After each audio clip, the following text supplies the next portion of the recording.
So before we kind of get into kind of the new projects you're doing and kind of what I've been following lately, I know you as Monoverse, but a lot of people maybe haven't been to your website like I have or, kind of been following your career here for a while. So kind of talk about kind of where that came to be and kind of where you are now in terms of trance and progressive music. Sure. Let's see.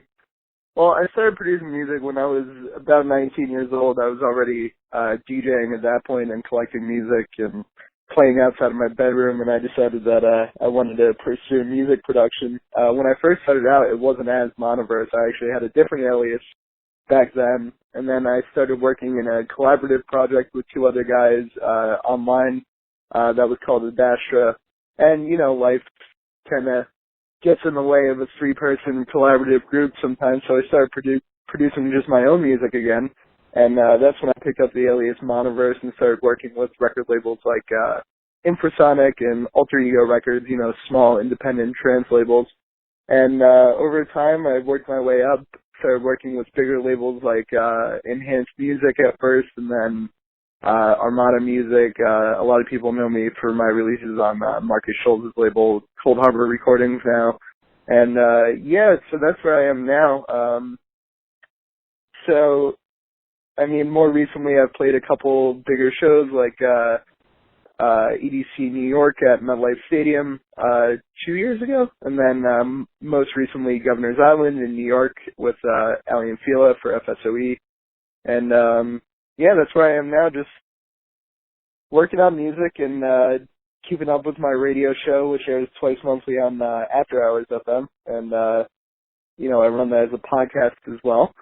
So it's just more of the same, keeping up with the radio shows, the productions and remixes, and just keeping moving forward, Right. And you said so at 19 you were DJing.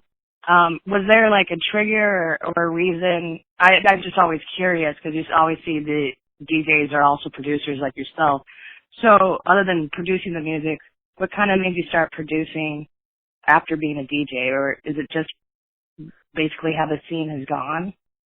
Well, yeah, it was kind of a mixed thing because I always wanted to pursue, DJing seriously, but in order to get further than local gigs, you have to produce your own music. And plus, the learning curve for DJing is super simple. You can learn how to DJ, especially, floor-to-the-floor electronic music is super easy to DJ and beat match, so there's not much really.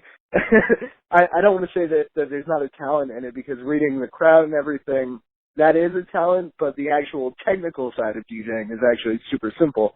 So at a certain point when you've, practiced in your bedroom for hours on end for a couple of weeks, you realize, well, there's not much to this except for track selection. And I always felt like at that point that I had more to offer to the electronic music world than just playing other people's music. So I wanted to pick up production, and the learning curve is much steeper, especially